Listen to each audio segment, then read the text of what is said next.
साथियों नमस्कार, मैं बलवीर सिंह कौरव। स्वागत है आप सभी का मेरे YouTube चैनल में। साथियों, निष्ठा प्रशिक्षण के दौरान जो प्रत्येक शिक्षक को अपनी शिक्षक डायरी या नोट्स तैयार करना है, उसी क्रम में निष्ठा प्रशिक्षण के अंतर्गत इस वीडियो के माध्यम से मैं सभी शिक्षक साथियों को कोर्स 7 के लिए कुछ मेरे द्वारा सुझावात्मक डायरी या नोट्स तैयार किए गए हैं वो साझा कर रहा हूं, जो आप सभी को आगे होने वाले शैक्षिक संवाद तथा प्रशिक्षणों के अंत में होने वाले कॉम्पिटेंसी टेस्ट के लिए महत्वपूर्ण सहयोगी होंगे। साथियों, इस जो वीडियो में कोर्स 7 की डायरी मेरे द्वारा जो शेयर की जा रही है, यदि आपको अच्छी लगे तो इसे हम डिस्क्रिप्शन में दी गई लिंक के द्वारा डाउनलोड भी कर सकते हैं और आप आगे भी इसे पढ़ सकते हैं। तो कोर्स 7 विद्यालय आधारित आकलन जो है, इसमें जो मेन क्वेश्चन जो बनते हैं वो बनते हैं उद्देश्य से। तो इसके 4 मुख्य उद्देश्य दिए गए हैं। विद्यालय आधारित आकलन की उत्पत्ति और महत्व को समझना, अर्थात जब हम इस कोर्स को पूरा किया तो हमें क्या क्या इसके उद्देश्य थे, क्या क्या हम इससे कर पाए। तो एक तो उसकी आकलन की उत्पत्ति और महत्व को समझना, दूसरा है आकलन के लिए शिक्षार्थी केंद्रित दृष्टिकोणों से परिचित होना, थर्ड जो उद्देश्य है आकलन प्रक्रियाओं के साथ साथ शिक्षण अधिगम प्रक्रिया के एकीकरण की सुविधा पाना, और लास्ट चौथा उद्देश्य जो इसका मुख्य है वो है आकलन के उद्देश्यों से प्रासंगिक विषय क्षेत्रों के संदर्भ में आधारित उदाहरण विकसित करना।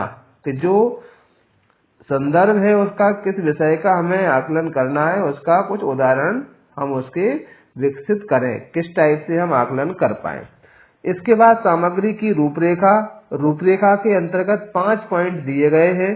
इनका हम विस्तृत रूप से इस कोर्स के माध्यम से अध्ययन किया है, तो इन 5 पॉइंटों को हम देख सकते हैं।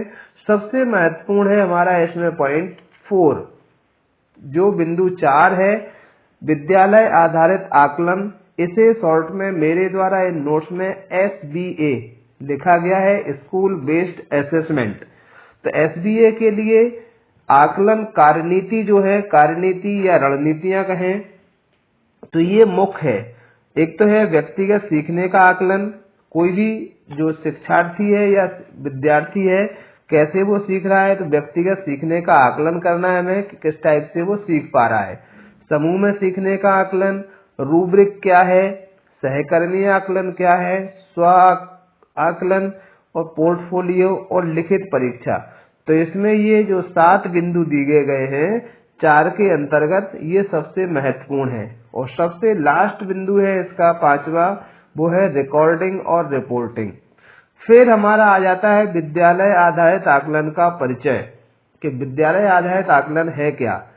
तो पालक एवं शिक्षक बच्चों को अच्छी शिक्षा देने में रुचि रखते हैं तथा इस बात का भी चिंतन करते हैं कि बच्चों को गुणवत्तापूर्ण शिक्षा किस प्रकार प्रदान की जाए। हम, आप, शासन प्रशासन सभी इसी बात से लेकर के चिंतित हैं। तो ये विद्यालय आधारित आकलन का परिचय है। इसे हम पूरा इस नोट्स के माध्यम से देख सकते हैं और हमने उसको कोर्स के दौरान भी देखा है। फिर आ जाता है गतिविधि 1, स्वयं करें। ये हमें खुद करके देखना है, करना है। ये ब्लैंक था, मैंने एक सजेस्टिव रूप से अपना बनाया है। आप इसमें कुछ बिंदुओं का और फेरबदल भी कर सकते हैं। कि निम्न तालिका में आकलन संबंधी कार्य दिए गए हैं, तो 6 पॉइंट हमने इसके एक टेबल में बनाए हैं। हम इसे और भी कम ज्यादा कर सकते हैं। इसमें आकलन कार्य, कौन से कार्य, किसका हमें आकलन करना है, प्रकृति उसकी कैसी है और किस कारण, क्या कारण है उसके आकलन को करने के। फिर अगला बिंदु हमारा आ जाता है विद्यालय आधारित आकलन की परिभाषा, SBA की डेफिनेशन, कैसे हम डिफाइन करेंगे विद्यालय आधारित आकलन को। तो परिभाषाएं ये जो दी गई थी, इनमें कहीं कोई परिवर्तन नहीं होता। अगर आएगी तो इसी तरह से क्वेश्चन के रूप में आएगी। जैसे पहली परिभाषा है कि आकलन जो शिक्षण अधिगम की प्रक्रिया के दौरान समग्र रूप से सीखने के प्रतिफलों के संदर्भ में निर्दिष्ट दक्षताओं को प्राप्त करने की सुविधा प्रदान करता है।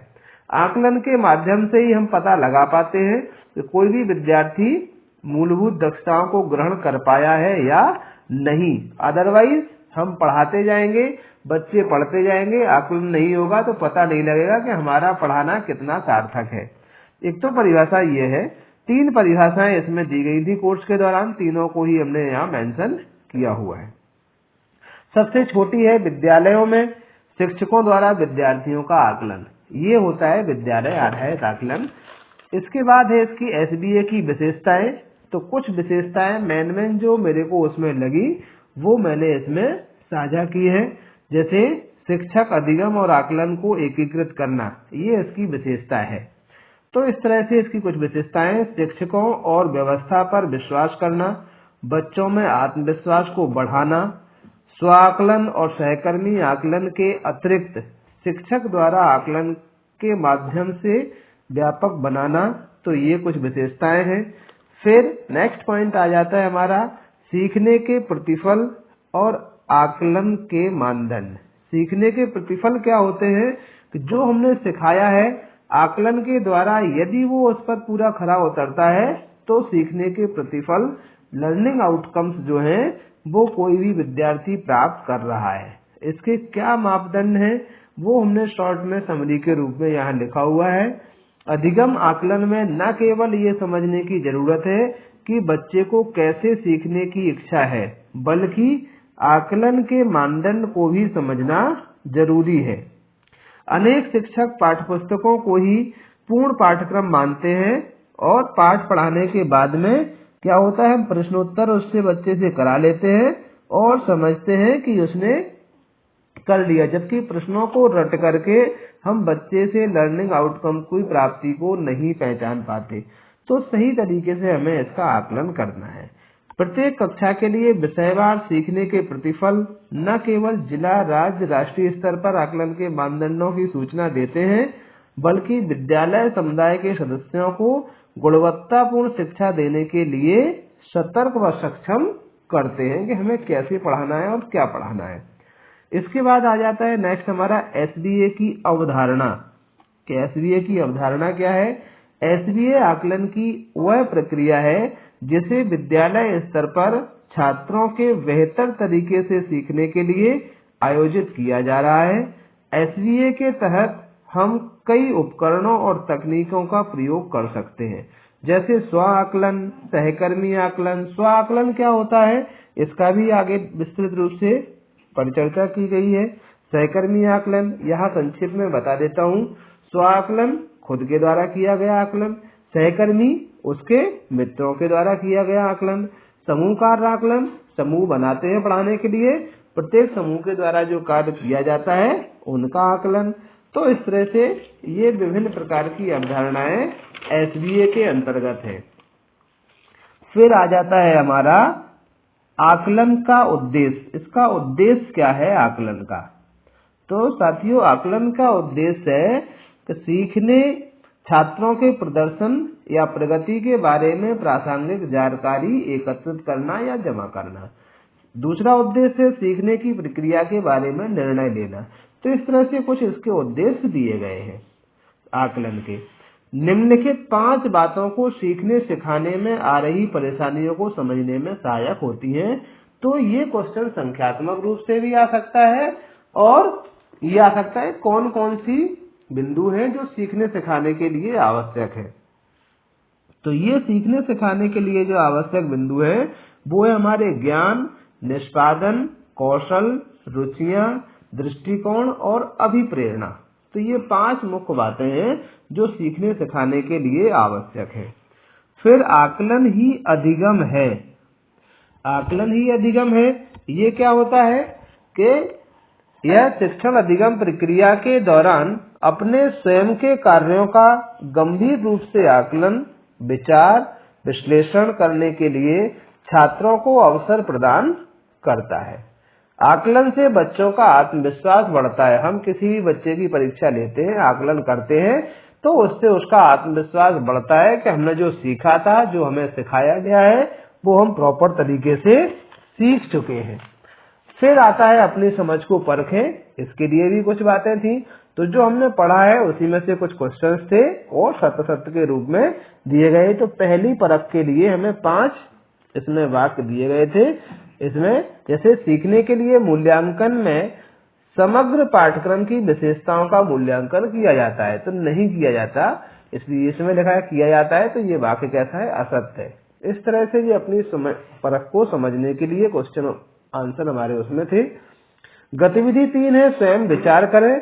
जो क्वेश्चन दिया गया था उसका हमें विचार करके और ऑनलाइन हमें इसको फीड करना था अपनी राय को।